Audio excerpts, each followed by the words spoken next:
Today I give you Good Morning Spine. This is a morning routine that I like to do to open up my spine and hips. I found that the benefits that I feel aren't just in my spine and hips. I feel that they translate down into my knees and ankles, which are beat up from years of basketball and contact sports and foolish decisions with my training when I was a little younger. But it's also something that I do at times throughout the day if I've been sitting for long periods of time on days that maybe I have to do a lot of administrative work. This is part of a larger program that includes Unwind the Spine and some other things, but it's also something that can just be done on its own. One thing that I would recommend is that doing some deep diaphragmatic breathing practice beforehand to open up the lungs, to open up the diaphragm, to get in sync with your body. Also to open up the rib cage is something that I would highly recommend beforehand if you have a few minutes. Box breathing is a great technique to use prior to, for even just a few minutes, to prepare yourself for doing this. So this is going to be a follow along, but at any point, if you want to stop to do more repetitions, to do more breaths in any of these postures, feel free to do so. One of the other things that you'll notice is that you aren't symmetrical. Your body is asymmetrical. It moves at different ranges of motions, side to side, in different positions. So one of the things I'll try to remind you and will encourage you to do is, once you've identified your asymmetries and you've identified which side doesn't move as well, doesn't move in the same in as good a range of motion as the other side, I would encourage you to do more breaths, more time under tension, more reps on the side that is not as freely moving.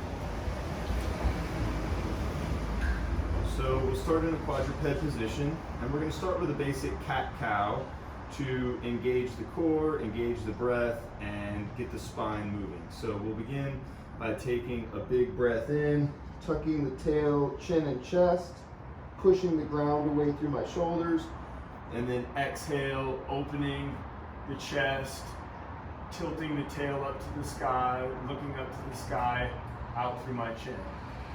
Inhale. Engage the abdominals, pull the belly button up to the spine, push the ground away from me through my shoulders, open up that upper back, and then exhale. Open up the chest. Open up that front line.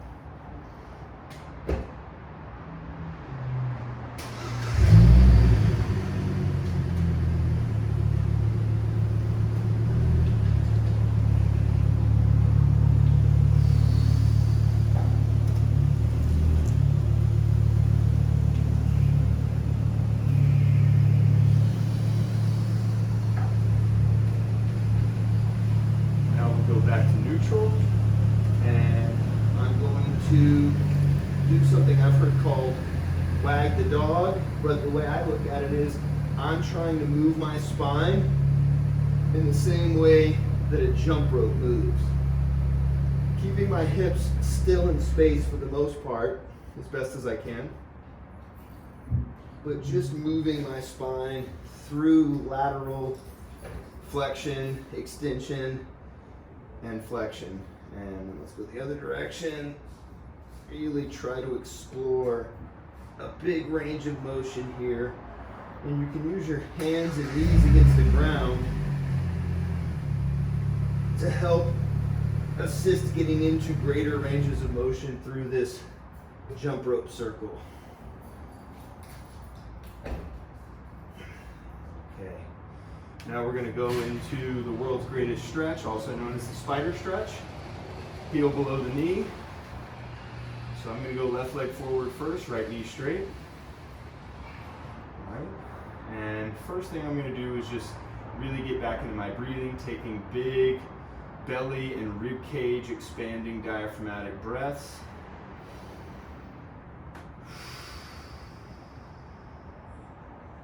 Trying to take my breath all the way into this right hip that I'm stretching right now.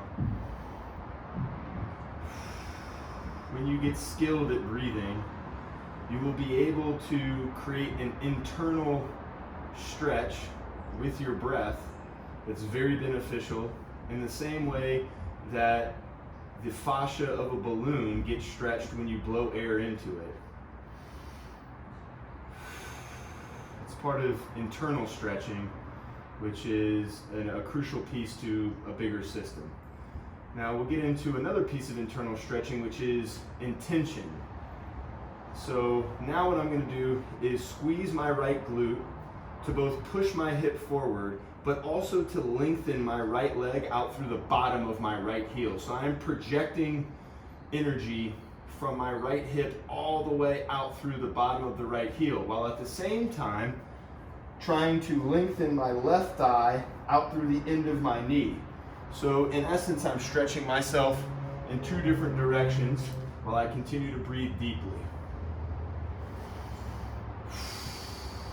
I am trying to create space in my hip capsules with this intention. And by squeezing my right glute, I'm also, through reciprocal inhibition, opening up and relaxing my right hip flexor, the front of my right hip. Now we'll do some gentle bounces to assist. Long exhales through the mouth. Softening exhales. Breathe in through the nose. Fill up the belly, rib cage, and chest with air. Long exhales through the mouth, where we'll soften and you'll feel the body open up. All right, now we're going to rotate first to the left. And now I'm going to add some intention. And what I'm trying to do is open up my front line, open up the line that goes from one wrist across my chest and out through the other wrist. So I'm trying to lengthen my arms now out through the heel of both hands, spreading my collarbone, squeezing my shoulder blades together, and just trying to rotate. I'm using the ground here to allow myself to rotate more. I'm using the ground to help rotate. Okay. Now we'll rotate the other direction. The key here is that I want to keep this right hip pointed at the ground. I don't want it to turn towards you. I don't want the hip to rotate. I'm trying to disassociate shoulders and hips so I can get a good rotational stretch. Still taking deep breaths. I want you to focus on breathing into wherever you feel the greatest stretch.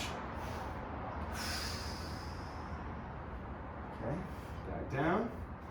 Now I'm going to go left leg back. Engage the core here for a moment. I would encourage you to check out my video on core bracing. Let's go right leg forward, and we'll do the same thing. We'll just settle back in. Inhale through the nose, deep breathing. Fill up the belly, rib cage, and chest with air in that order. And then soften in the reversed order on the exhale. Chest, rib cage, belly. My intention now is to squeeze my left glute to lengthen my left leg out through the bottom of the heel, while at the same time trying to project and lengthen my right thigh out through the end of the kneecap here. Do these together, not with maximal force, but with enough to create the sensation of a stretch and enough to create some lengthening during the exhales. You'll know you're doing it right if when you take a long exhale from a diaphragmatic inhale and your body opens and lengthens some. Squeeze that left glute, reminder there. Expand the side of the rib cage with that inhale.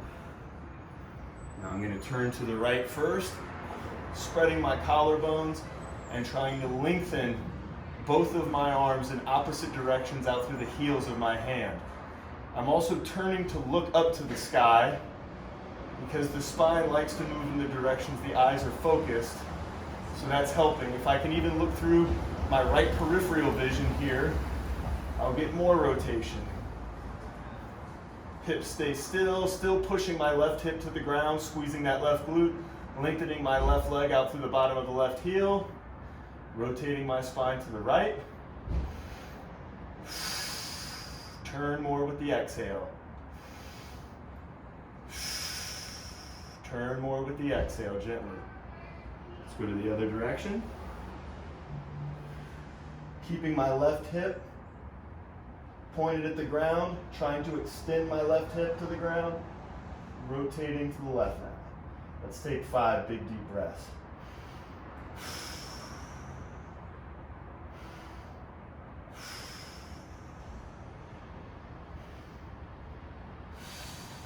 Squeeze that left glute, lengthen that left leg, make it straight.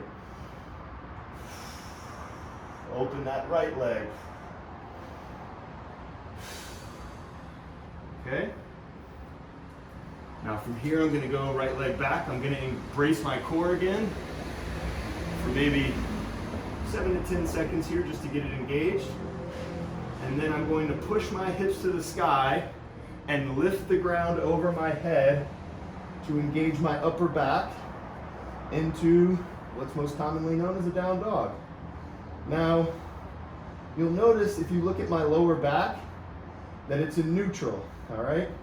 Ideally, we wouldn't have tucked tails and rounded spines here.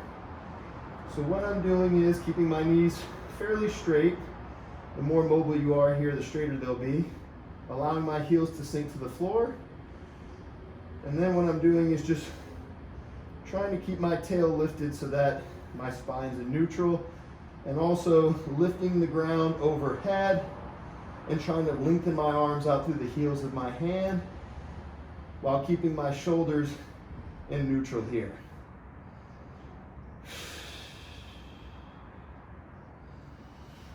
Still taking deep diaphragmatic breaths, trying to get longer through the heels of both my feet and hands on every exhale.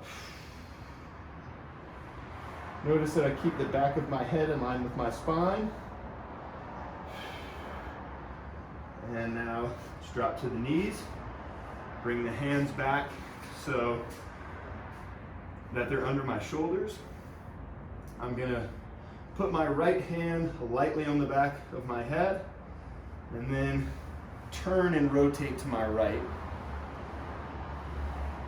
Now, one of the things I want you to do is press your right knee into the ground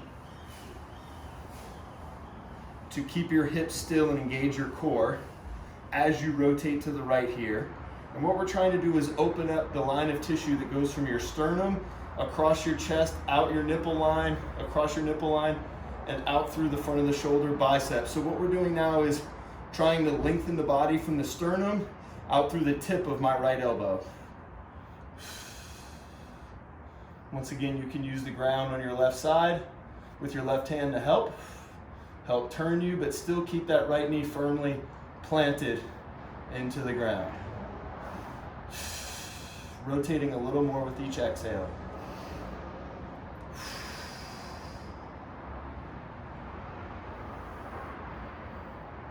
Now we'll go to the left side. This is my side that I don't rotate as well to. So for me, I would do more breaths, more time here. Press my left knee into the floor, rotate, turn and look to the left. Trying to lengthen my body from my sternum across my chest and nipple line and out through the tip of my left elbow.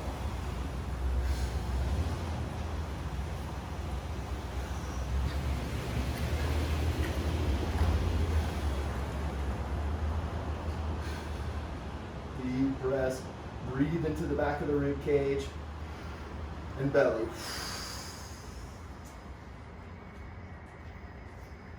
Don't pull on your neck. Push that left knee into the floor.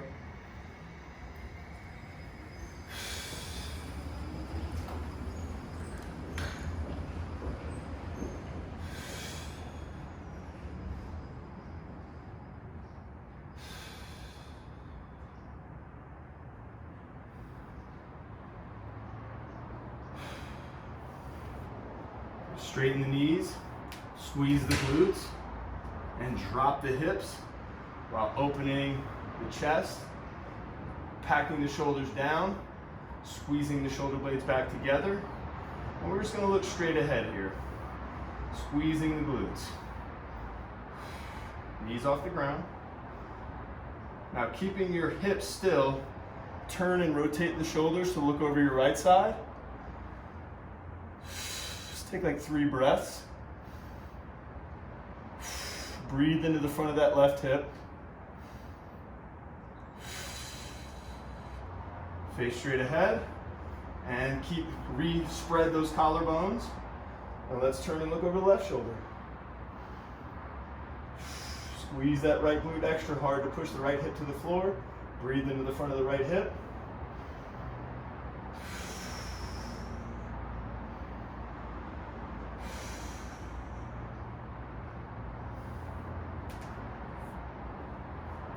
Now that's the series, but at this point, what I'd like to encourage you to do is where you felt a deficit in mobility or where you felt more restriction, go back and do another 5 to maybe as many as 15 breaths, holding that posture, being very active in the posture. Hope you enjoyed this, hope it opens up your spine. And most importantly, where I think this is beneficial is to keep you feeling good and energetic throughout the day, because it's opening you up, it's getting back into your breath, it's oxygenating your body, it's oxygenating your brain, it's moving the lymphatic system. So don't just think of this as only a morning routine. Think of it also as a movement break in your day, especially for those of you guys that are spending a lot of time sitting down behind a desk or sitting in a car. Hope you guys enjoy this and find it beneficial.